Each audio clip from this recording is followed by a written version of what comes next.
现在应该比较像还债的概念。对啦，因为其实他们是唱过你的歌，所以才录这个啦。所以看到一张很特别的摄影作品，而且特别把它弄得像一幅画一样，很有 feel 哎。来，秦风，请跟大家稍微简单拍几张照片哈。现在还是有一些平面的，好，1、2张就好了啊。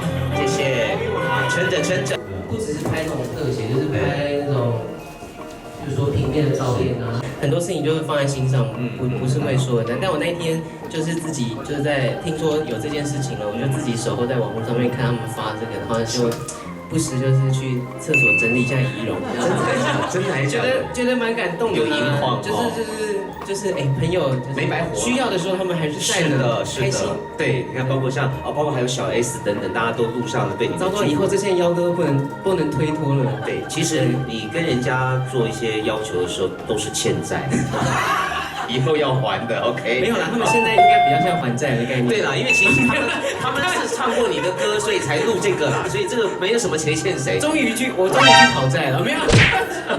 不，重点是清风的人缘真好，而且大家欣赏你，愿意帮你做这个事儿。录影片的天王天后是让人觉得最惊讶，就是他愿意帮你录的。我每一个出现的时候，因为他们就是纷纷在放嘛，然后每一个出现的时候，我都说哇，他也有什么之类的，这样。最惊吓的可能是已经退休的二姐吧，就连二姐都出现了，真的是很想跪下，你知道吗？刚刚清风有讲到，就是拍个人照有点害羞，对，是不是因为可能其他团员不在，就是你可能少了一种安全感？我觉得不管多少人，我都很害羞。你可以参考一下，譬如说 IG 上面，我跟一堆大学同学照相的时候，我其实也很害羞。我只要看到相机，我都会忍不住的尴尬，然后我可能都是在边边。